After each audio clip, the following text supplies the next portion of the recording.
study about the polyploidy. First of all, I will tell you about euploidy.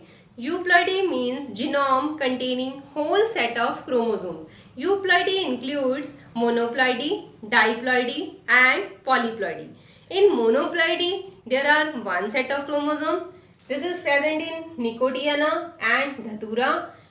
In diploidy, there are two set of chromosomes, and in polyploidy, there are more than two set of chromosomes. Polyploidy occur in multiple series of 3, 4, 5, 6 and so on the basis of chromosomes or genome number, and then accordingly it is called triploidy. Triploidy मतलब contain 3 set of chromosomes. Example है इसमें plant endosperm. टेट्राप्लॉइडी है जो that is present in seedless watermelon and grapes. That is it contain 4 set of chromosome. पेंटाप्लॉइडी में 5 set of chromosome. इसी तरह हेक्साप्लॉइडी के अंदर 6 set of chromosome. एग्जाम्पल है इसके अंदर वीट. हेप्टाप्लॉइडी के अंदर 7 set of chromosomes होते हैं. इसी तरह ऑक्टाप्लॉइडी that is occur in strawberry and it contain 8 set of chromosomes. Here I am showing you a series of polyploidy. First one is haploid, that is it contains 1 set of chromosome. Diploid, it contains 2 set of chromosomes. Triploid, it contains 3 set of chromosomes. Tetraploid, it contains 4 set of chromosomes, and in case of hexaploid there are 6 set of chromosomes. Next है example of polyploidy. First example है जो that is of rose. In this case polyploidy is naturally observe. Second example is of stramonium.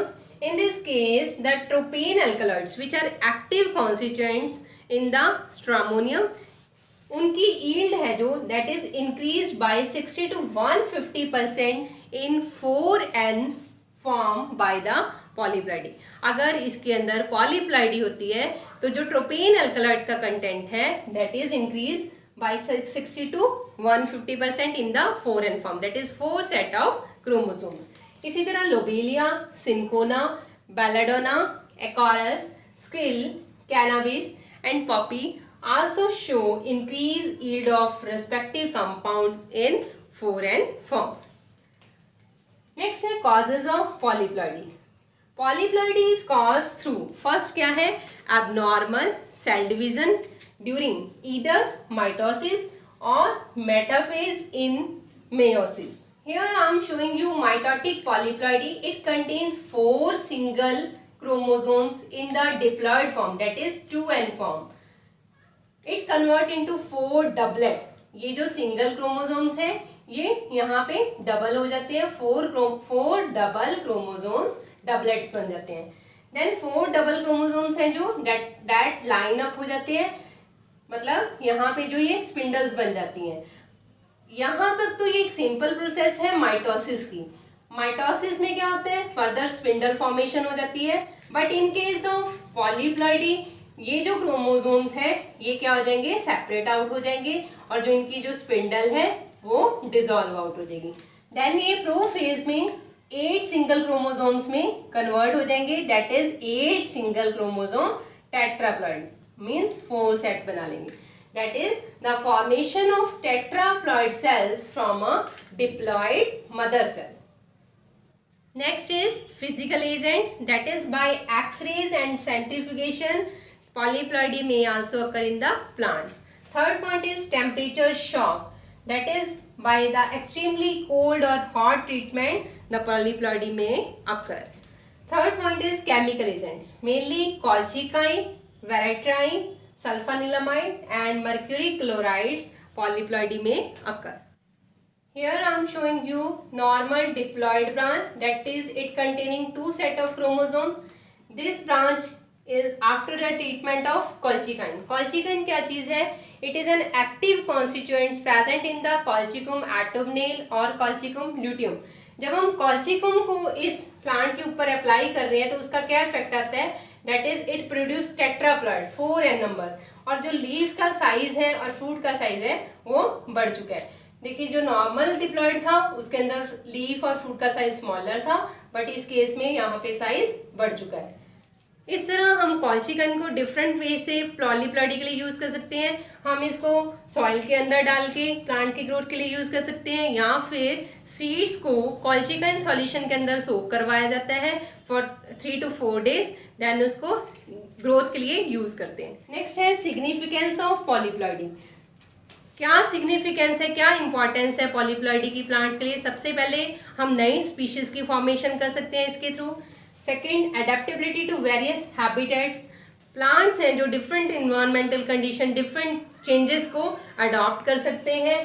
Then further there is increase in the concentration of active chemical constituents, that is इसके through हम हमारे plant के अंदर जो active constituents present है उनको increase कर सकते हैं। For example, increase of morphine in the tetraploid opium, इसी तरह increase of lanatosides A and lanatoside B in the digitalis varieties.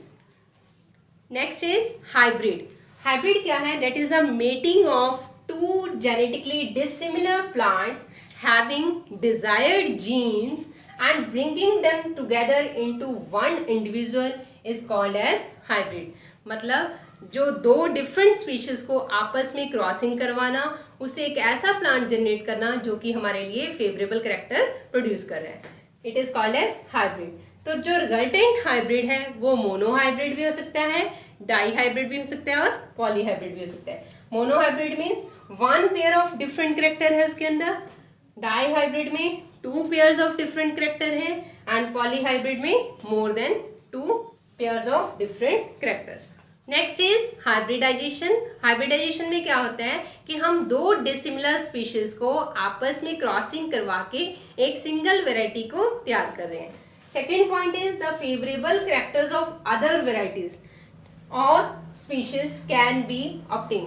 That is, अगर एक हमारे पास ऐसी स्पीशीज है जो कि हाई यील्ड देती है बट वो डिजीज ससेप्टिबल है, और एक प्लांट बी मान लो जो कि पुअर यील्ड देती है बट वो डिजीज रेजिस्टेंस है, तो हम क्या करेंगे? ए और बी की क्रॉसिंग करवा के एक ऐसा हाइब्रिड प्रोड्यूस करेंगे जो कि हायर यील्ड भी दे और साथ में डिजीज रेजिस्टेंस भी हो। नेक्स्ट है example of hybridisation. First example है कि अगर हम विधानिया सोमनीफेरा इजराइली कीमोटाइप को Withania somnifera South African chemotype के साथ हाइब्रिडाइजेशन करवाते हैं तो इससे एक नया हाइब्रिड बनता है जो कि 3 नए विधानोलाइट्स कंटेन करता है, that is the active constituents present in these drug. Cinchona succirubra को सिंकोना लेटगेरियाना के साथ जब हम हाइब्रिडाइजेशन करवाते हैं तो जो इसके बाग के अंदर जो क्नीन प्रेजेंट होता है दैट इज 11.5%, ठीक है। बट अगर हम इंडिविजुअली देखें तो सिंकोना सक्सी रुब्रा के अंदर 3.4% ऑफ क्नीन प्रेजेंट है, जबकि सिंकोना लेटगेरियाना के अंदर 5% क्नीन है। बट जब हमने इसकी हाइब्रिडाइजेशन कराई तो क्नीन कंटेंट कितना पहुंच गया? That is 11.5%। Here I am showing you another example of hybridization. This is broccoli and this is cauliflower. इन दोनों की हाइब्रिडाइजेशन करने पे जो हमें हाइब्रिड मिल रहा है that is broccoflower. It contains constituents of both the plant. तो आज हमने पढ़ा polyploidy, its causes and significance and hybridization. Thank you. Next lecture में हम प्लांट ग्रोथ हार्मोन्स के बारे में पढ़ेंगे। अगर आपको मेरा लेक्चर अच्छा लगा तो प्लीज लाइक, शेयर एंड